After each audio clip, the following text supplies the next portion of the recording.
नमस्कार, मी श्रुती सुरवसे. जनवार्ता बातमीपत्रात आपल्या सर्वांचं स्वागत. पाहूया पुण्यातील काही विशेष घडामोडी.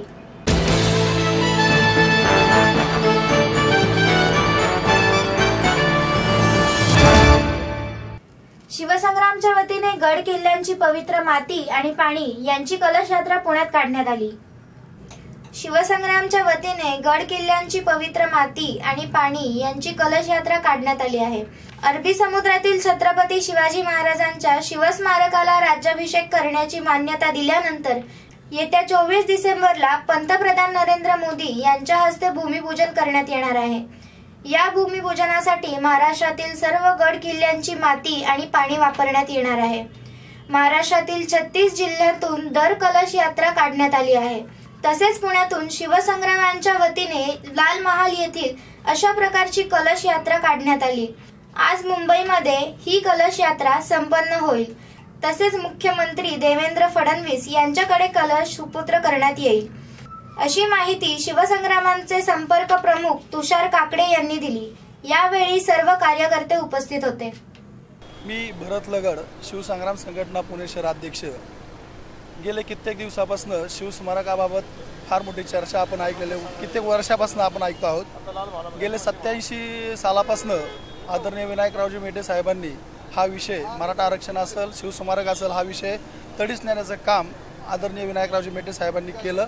त्याची पूर्तता म्हणून आज पुणे शहरातील जिल्ह्यातनं आणि पुणे जिल्ह्यातनं आणि पुणे जिल्ह्यातल्या गडांवरनं जे आपण शिवाजी महाराजांच्या पादांपासून पाहून झालेल्या भूमीमधनं काही गड किल्ल्यांची माती आणि जल आणि दगडदोंडे घेऊन जे होणारं आंतरराष्ट्रीय दर्जाचं शिवस्मारक आहे, त्या शिवस्मारकाला आपण हे अर्पण करून तिथं मोठं एक जल्लोषात जे वातावरण निर्मिती झालेली आहे, ह्या महाराष्ट्रात शिवप्रेमींना एक आनंद आहे. आणि तो आनंद गगनात न मावणारा आनंद आहे. कारण हे आंतरराष्ट्रीय दर्जाचं जे स्मारक होत आहे, ते स्मारक जगातील सर्वात मोठं आणि उत्स्फूर्त हे होणार आहे. त्याच्यामुळं हा सगळा शिवप्रेमींचा फार मोठा जल्लोषाचा आनंदाचा काळ आहे.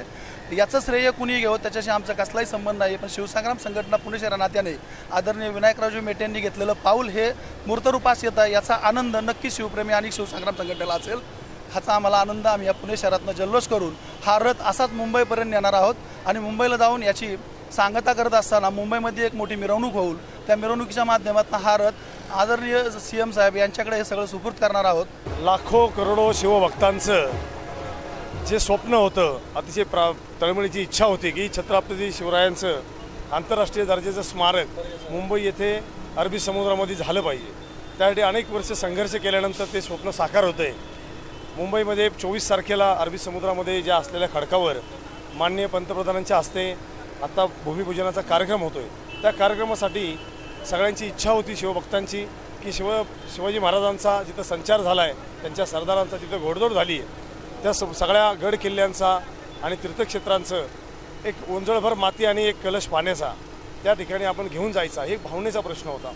आणि त्याप्रमाणे आम्ही सगळ्या गड किल्ले आणि तीर्थक्षेत्र याची माती आणि पवित्र पाणी हे घेऊन मुंबईकडे आता आम्ही भूमिपूजन कार्यक्रमासाठी आम्ही निघालेलो आहोत. अतिशय जल्लोषाचं वातावरण आहे. शिवभक्तांमध्ये अतिशय आनंदाचा क्षण आहे हा आमच्यासाठी.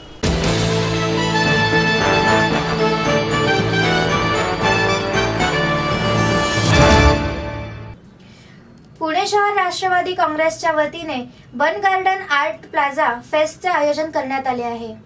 पुणे शहर राष्ट्रवादी काँग्रेसच्या वतीने 25 ते 30 डिसेंबर 2016 रोजी बन गार्डन आर्ट प्लाझा फेस्टचे आयोजन करण्यात आले आहे.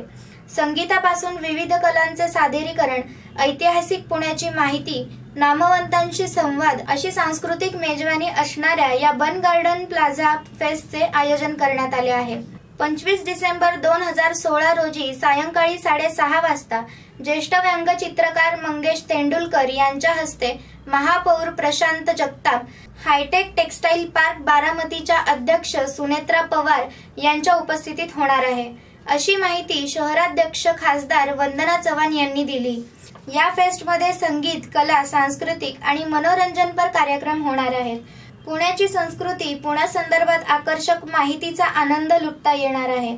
यामध्ये ज्येष्ठ व्यंगचित्रकार मंगेश तेंडुलकर कार्टून्स काढणार आहेत. चिंटू या गाजलेल्या चित्रमालिकेचे जनक Charuhas Pandit, drums, accordion, violin, guitar वादन, water colour painting Rahul Chakravarti tabla पखवाज, जुगलबंदी, सूफी संगीत, स्ट्रिपलिंग आर्ट दीपाली पतवडकर, सितार व बासरी वादन यांचा सहभाग असणार आहे. आपल्याला कल्पना आहे की पुणे शहर हे खूप झपाट्याने वाढतंय आणि पुणे शहर हे IT ऑटो हब होतं एका बाजूला, यंग व्हायब्रंट सिटी होतं एका बाजूला, पण आपलं पुण्याचा इतिहास आणि ऐतिहासिक वास्तूंचं जतन सुद्धा होणं हे अत्यंत महत्त्वाचं आहे. त्यामुळे आम्ही वेगवेगळे जे ऐतिहासिक स्थळ आहेत ते लोकांना ओपन करण्यासाठी वेगवेगळ्या ॲक्टिव्हिटीज सुरू केल्या आहेत. त्याच्यामध्ये बन गार्डन आर्ट प्लाझा हा एक आहे. आर्ट प्लाझाच्या माध्यमातून त्या ठिकाणी लोक यावी, वेगवेगळ्या संगीत किंवा इन्स्ट्रुमेंट्स वाजवणारे लोक त्या ठिकाणी यावेत, किंवा स्ट्रीट आर्ट ज्याला म्हणतात त्या ठिकाणी तिथं येऊन पेंटिंग, ड्रॉइंग अशा ॲक्टिव्हिटीज व्हाव्या जे इतर देशांमध्ये, इतर शहरांमध्ये जगभर होत असतात. त्या पद्धतीचं पुण्यामध्ये सुद्धा सुरू व्हावं ह्या दृष्टीने आपण पुढाकार घेतलेला आहे. राष्ट्रवादी काँग्रेस पक्षाच्या वतीने NCP फेस्ट अशा नावाखाली आता आम्ही वेगवेगळे उपक्रम कायम घेणार आहोत आणि त्यातला हा पहिला उपक्रम आहे. 25 ते 30 म्हणजे 6 दिवस विविध कार्यक्रमांच्या माध्यमातून आम्ही लोकांना एक त्या ठिकाणी आकर्षण कसं त्या ब्रिजचं वाटेल आणि पब्लिक स्पेस अतिशय सुंदर प्रमाणे निर्माण होईल या पद्धतीचं नियोजन केलेलं आहे.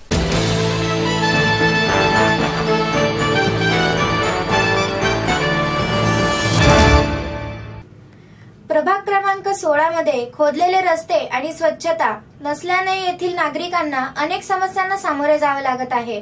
पाहूया जनवार्ता स्पेशल रिपोर्ट. प्रभाग क्रमांक 16 मध्ये सध्या खोदलेल्या रस्त्यांमुळे आणि प्रभागात स्वच्छता नसल्याने येथील सामान्य नागरिकांना रोगराई सारख्या समस्या निर्माण होत आहे. नगरसेवकांनी कामे केली आहेत, परंतु ती रोजची कामे पूर्ण केली नाही. या भागात असणारे सुलभ शौचालय वेळेत साफ न केल्याने नागरिकांना याचा पण त्रास होत आहे. तसेच या भागात कमी प्रमाणात PMPML ची सेवा नाही, त्यामुळे या भागात काम करणाऱ्या मुलींना रात्रीच्या वेळा प्रवासात अडचण निर्माण होते. गौरी चव्हाण. समस्या म्हणजे इथे समोरच बाथरूम आहे आणि त्या बाथरूमचा सारखा वास सारखं पुरुषांचंच आहे आणि त्यामुळे सारखं इथे वर्दळ वगैरे असते, कचरा येते आहे भरपूर आणि बसायला इथे केली आहे सोय वृद्धांसाठी, पण ते पण आता हळूहळू जात आहे, गायब झालेलं आहे. आत्ताच झालेलं आहे आणि समस्या म्हणजे तशी काही नाही, ठीक आहे, शांत वातावरण आहे, तरी एवढे काही हे नाही, भीतीदायक नाही आहे मला, पण रात्रीचं जरा आत असल्यामुळे भीती वाटते उशिराचं निघणं. महिलांसाठी सोय नाही आहे, फक्त पुरुषांचं बाथरूम आहे. महिलांचं ती बाथरूम इथे जागोजागी नाही आहे, म्हणजे एक महिलांसाठी असायला पाहिजे. जर थांबा योजना होती बसची ती चांगली होती, म्हणजे आपण कुठेही उभं असलो की आपल्याला बस भेटली जात होती, पण आता ती बंद झाल्यामुळे आमचे आतल्या साईडला एरिया असल्यामुळे बस जरी जात असली तरी ते स्टॉप नाही आहेत, त्यामुळं मग आम्हाला चढता येत नाही, म्हणजे ट्रॅव्हलिंगची गैरसोय होती आमची. इथं म्हणजे जवळपास बस स्टॉप नाही आहे हडपसरला जायचं तर, आणि 15 मिनिटाचं जो बस येते ती अर्धा तास, पाऊण तास, 1 तास लेट होतो, म्हणजे आधीच जायला आम्हाला एवढा वेळ होतो आणि त्यात 15 मिनिटाची जी येणारी बस असते ती अर्धा तास किंवा 1 तास उशिराने येते, त्यामुळे आम्ही घरी लवकर नाही जाऊ शकत. हां, बसेस जरा जास्त सोडायला पाहिजेत आणि जे टाईम दिलेला आहे त्या टाईमला यायला हवे बस. हां, ते म्हणजे थोड्या अंतरावर असं ग्रुप करून मुलं बसलेले असतात. या प्रभागात रस्त्यांच्या कडेने बरीच जुनी वाहने उभी असतात, त्यामुळे कचरा, दुर्गंध, डास, किडे यांसारख्या समस्या निर्माण होत आहेत. तसेच या भागात असणारी जुनी शाळा महानगरपालिकेने लहान मुलांसाठी मैदान दिले आहे, परंतु तेथे शिक्षण मंडळ अधिकारी ऑफिसने अतिक्रमण केले आहे, असा आरोप नागरिकांनी सुद्धा केला आहे. तसेच या भागात दारूचा व्यवसाय असल्याने दारू बाटली आणि दुर्गंधाने स्त्रियांना आणि नागरिकांना सर्वच त्रास सहन करावे लागत आहे. मी हिरंब पोळे. या भागातील ज्या समस्या आहेत इतके वर्षात एक तर रस्त्याची नीट समस्या झाली नाही, जे काही रस्ते दुरुस्त करण्यात आले आणि त्या दुरुस्त केलेल्या रस्त्यांची म्हणजे एकतर व्यवस्थित नसल्या, लेवलिंगच नाही, काही भागात खड्डे आहेत, काही भागात नाही, आणि पावसाळ्यामध्ये इथे पाणी साचतं आहे, म्हणजे जे माननीय यांनी आत्ता जे काय दुरुस्त केलं ते याच्यात पाणी. दुसरी गोष्ट, ह्या भागात एक तर जुने वाहनं आहेत की आम्ही कित्येक वेळा महापालिकेला कळून सुद्धा महापालिकेत कुठल्याही प्रकारचे म्हणजे त्या वाहनांवरती, जुन्या वाहनांवरती कुठल्याही प्रकारची कारवाई झाली नाही, की त्यांना सांगून कळवून आत्तापर्यंत काहीच केलेलं नाही यांनी इतक्या दिवसात. एक म्हणजे आणि जवळ आमच्या आसपास महापालिकेचं मैदान आहे, शिक्षण मंडळाची जुनी जागा आहे. पूर्वीचं जे मैदान होतं की इथं मुलं रोज सकाळ संध्याकाळ खेळत होती.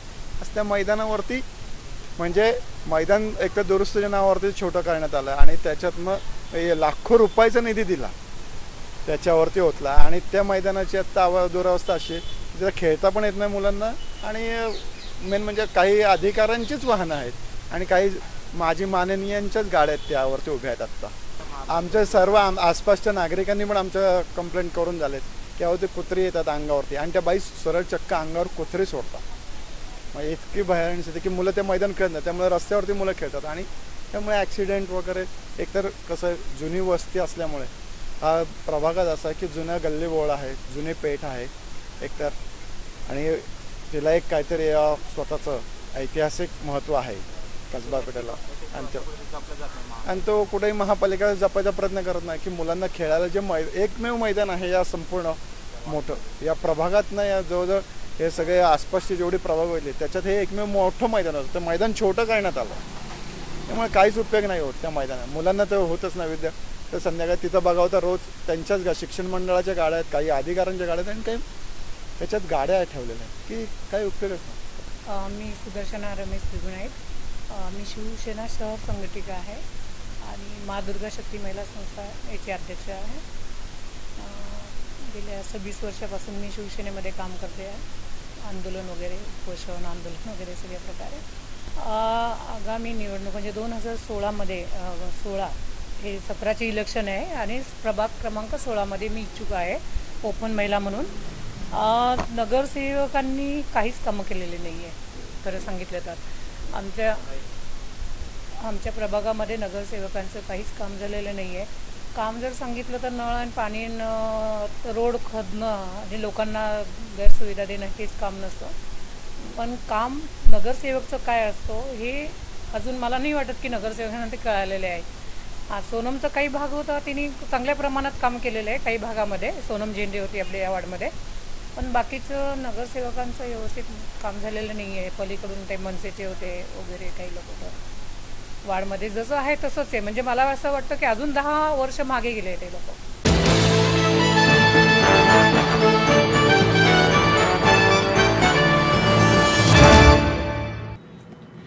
प्रभाग क्रमांक 17मध्ये अतिक्रमण आणि ट्रॅफिकमुळे नागरिक झाले आहे हैराण. पाहूया जनवार्ताचा स्पेशल रिपोर्ट. रास्ता पेठ आणि रविवार पेठ प्रभाग क्रमांक 17 हा साधारण व्यापारी वर्गाचा आहे. त्यामुळे या भागात वाहतुकीची वादळे मोठ्या प्रमाणात निर्माण होतात. दुचाकी, चारचाकी तसेच इतर वाहनांमुळे वाहतूक कोंडी होते. बाकीच्या छोट्या दुकानांमध्ये अतिक्रमणामुळे या भागात असणारे रस्ते छोटे होत आहेत. त्यामुळे सामान्य नागरिकांना याचा त्रास होत आहे. या रस्त्यावरून चालताना नागरिकांना अपघाताची भीती वाटते. तसेच ज्येष्ठ नागरिकांना या प्रभागात कचरा आणि अस्वच्छतामुळे होणाऱ्या त्रासाला सहन करावे लागत आहे. कचऱ्याच्या ठिकाणी असणारे कचरा डेपो हे दुसऱ्या ठिकाणी ठेवल्यानंतर स्त्रियांना कचरा टाकण्यासाठी जास्त चालावे लागत आहे. प्रभाग क्रमांक 17मध्ये असणाऱ्या बऱ्याच समस्या पहिल्या नगरसेवकांनी सोडवल्या नाही, परंतु ती कामे नियोजित आणि कायम स्वरूपाचे नसल्याने त्या समस्या वारंवार निर्माण होत आहेत. तसेच आगामी महानगरपालिकेच्या निवडणुकांसाठी इच्छुक उमेदवारांनी प्रभागात कोणत्याही प्रकारची कामे झाली नाही असा आरोप केला आहे. माझं नाव निराली पोरी आहे. मी देसाई कॉलेजमधनं आहे. म्हणजे आपण घरातनं लवकर बाहेर निघू शकत नाही, एकटं सोडत नाही, स्वच्छता गृह नसतात कुठं मुलींसाठी उपलब्ध. पाणी वगैरे म्हणजे इथं उपलब्ध कमी आहेत. म्हणजे ड्रिंकर्स वगैरे असतात, मग तेव्हा सेफ नाही वाटत थोडंसं की त्या बसमध्ये नाही चढावं. गर्दी वगैरे असते त्या बसमध्ये चढण्याची पण भीती वाटते. म्हणजे फुल मोकळी बस असेल तरी चढायची भीती वाटते. माझं नाव निलेश रामचंद्र राऊत. सध्या आम्हाला सार्वजनिक वाहतूक व्यवस्था, कचरा, जागोजागी खड्डे या समस्या मूळ भेडसावतात. नाही, कामं चांगली केली त्यांनी. इथून पुढे ज्या समस्या आहेत त्यांनी प्राधान्याने सोडवाव्या अशी आमची अपेक्षा एक सामान्य नागरिक म्हणून. नाही, या पाण्याची समस्या नाही आमच्याकडे जास्त, पण वाहतूक, सार्वजनिक वाहतूक व्यवस्था मी पहिल्यांदा म्हणलं त्याप्रमाणे सार्वजनिक वाहतूक व्यवस्थेची फार मोठी समस्या आहे. मोठ्या गाड्या आमच्या इथे किंवा तप्पीर गल्ली म्हणा किंवा पासोडा विठोबा या ठिकाणी फार गाड्यांची वाहतूक होती. म्हाताऱ्या माणसांना, बारक्या लोकांनाही चालता येत नाही, त्या वाहतुकीचा रस्ता काढता येत नाही. माझं नाव शहाजी पवार. समस्या म्हणजे आमच्या प्रभागामध्ये ट्रॅफिकचा खूप मोठा प्रॉब्लेम होतो आणि काही वृद्ध लोक असतात, त्यांना फिरण्यासाठी किंवा चालण्यासाठी काय अशी बसण्याची व्यवस्था नाही आहे, तर ते सरकारने करायला पाहिजे. माझं नाव पुष्कर तुळजापूरकर, प्रचार प्रसिद्धी प्रमुख भारतीय जनता पार्टी. या प्रभागातनं मी भारतीय जनता पार्टीकडनं निवडणूक लढवू इच्छितो. खरं तर हा आत्ता जो नवीन झालेला प्रभाग आहे तो 12 बलुतेदारांचा म्हटलं तर काही वावगं ठरायचं नाही. आमचा आधीचा प्रभाग क्रमांक होता कसबा गणपती, प्रभाग क्रमांक 38.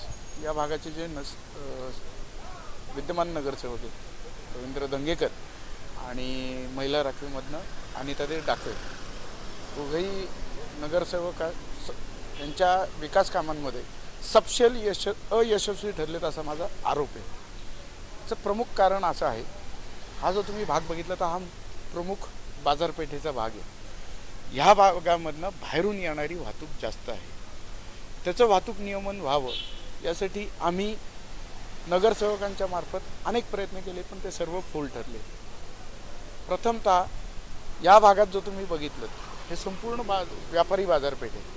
या व्यापारी बाजारपेठेमध्ये वाहतुकीचं जसं नियोजन व्हायला पाहिजे तसं होत नाही. अतिक्रमणं प्रचंड मोठ्या प्रमाणात वाढलेली आहेत. काही अंशी त्यामुळं इथलं ट्रॅफिकची दुरावस्था झाली.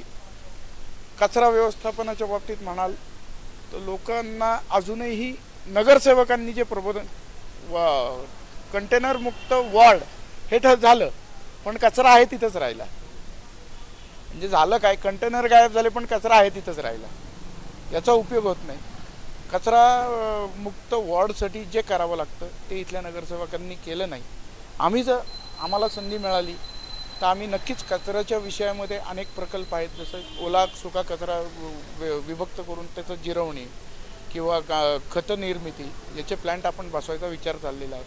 वाहतुकीसाठी पे अँड पार्क योजना आपण इथं लागू करणार आहोत. दुसरं म्हणजे अतिक्रमणं जी वाढलेली आहेत त्यांच्यासाठी शेवटी त्यांचंही पोट आहे, आपल्याला त्यांना तोही एक समाजाचा घटक आहे, त्यांनाही विसरून चालणार नाही. त्यांच्यासाठी एक कायमस्वरूपी मार्केट ज्याच्यामध्ये हे जे अतिक्रमण आहेत त्यांना आपण स्थलांतरित करणार, ती जागा आपण शोधण्याचं काम करतो. पण या गोष्टी अर्थात आता निवडणुकीनंतरच होऊ शकतात. याबाबत आधीच्या नगरसेवकांच्या बाबतीत बोलण्यापेक्षा महानगरपालिकेला काय वाटतं, महानगरपालिका त्यांच्या बजेटनुसार कामं करते प्रभागात, पण नागरिकांना काय वाटतं, नागरिकांना काय अडचणी, या समस्याची नोंद आजपर्यंत कोणी घेतलेली नाही आहे. मग या प्रभागामध्ये असणाऱ्या म्हणजे पुणे शहरातील कसबा मतदारसंघ हे व्यापारी पेठ असणारा आणि बहुगर्दीचा हा मोठा मतदारसंघ आहे. या प्रभागामध्ये सातत्याने गर्दी कायम असते. बाहेरगावावरनं गाड्या खरेदीला येणे, सण उत्सव, त्यासाठी इथला वाहतुकीचा प्रश्न सगळ्यात मोठा, नागरिकांचा हा पार्किंगचा मुद्दा हा मोठा अस्मितेचा प्रश्न झालेला आहे. ज्या ज्यावेळेला सणावर असतं त्या त्यावेळेला बाहेरगावावरून या ठिकाणी गाड्या येतात, इतर नागरिक येऊन या ठिकाणी खरेदीला गाड्या कुठेही अस्तव्यस्त लावतात. पोलीस यंत्रणा गल्लीबोळामध्ये असणाऱ्या मार्केटमध्ये काम करू शकत नाही. दुसरी गोष्ट, या स्थानिक ठिकाणी जर लोकांना अडचणी असल्या, रात्री 2 वाजता लाईट गेली तर त्याची नोंद MSCBीत कोण करणार? MSCBवाले जेव्हा कॉम्प्युटराइज नंबर येईल तेव्हा करू म्हणतात. तोपर्यंत त्या नागरिकांच्या घरी हार्टचा पेशंट असतो, विद्यार्थ्याला रात्रीचा अभ्यास करायचा असतो. यासाठी एखादा ॲप पुणे महानगरपालिकेतर्फे एखादी योजना या महानगरपालिकेच्या प्रत्येक प्रभागात एक छोटंसं तक्रार निवारण केंद्र त्यांनी निवडलं पाहिजे. ह्या भागामध्ये रस्ते खड्डेमुक्त करण्यासाठी प्रभागात प्रयत्न केले पाहिजे. या कचरा हा सगळ्यात मोठा प्रश्न पुणे शहराचा झालेला आहे. त्या विघटनासाठी येणाऱ्या महानगरपालिकेतील नगरसेवकांनी हा कचरा जागेवरती कसा जिरवता येईल आणि कचरामुक्त प्रभाग कसा करता येईल, त्यानंतर शिस्तबद्ध पार्किंग कसं करता येईल. या भागातील मुलांना या ठिकाणी कुठलाही बहुगर्दीचं असल्यामुळे कुठलंही रिझर्वेशन नाही आहे. मुलांना खेळण्यासाठी क्रीडांगणं नाही आहेत. या ठिकाणी अतिशय चांगल्या पद्धतीचं भाजी मार्केट नाही आहे. जर या ठिकाणी शववाहिका, रुग्णवाहिका वेळेत बाहेरनं बोलवावी लागते, ती जर प्रत्येक प्रभागाला किंवा पुणे शहराच्या महानगरपालिकेच्या वतीने या मतदारसंघाच्या एक ठिकाणी जरी शववाहिका किंवा ॲम्ब्युलन्स याची सोय केली तर अत्याधुनिक असं हॉस्पिटल नाही आहे. महानगरपालिकेचे अनेक हॉस्पिटल आहे पण तिथं सगळा आंधळा कारभार आहे काय. त्यामुळं या भागातील लोक, मध्यमवर्गीय भागातील लोक प्रायव्हेट हॉस्पिटलला जातात. तिथं बिलाच्या बोजामुळं गरीब लोक त्यांना सेवा मिळू शकत नाही. पुणे महानगरपालिकेकडनं आपल्या ज्या अपेक्षा होत्या त्यामध्ये जवळचं कमला नेहरू आहे, पण तिथेसुद्धा अमुक कारणाने डायलिसिस नाही, हे नाही, ते नाही, त्या कारणाने वाटायला लावलं जातं. आणि याचबरोबर आजचे जनवार्ता बातमीपत्र संपले. उद्या पुन्हा भेटू याच वेळी. नमस्कार.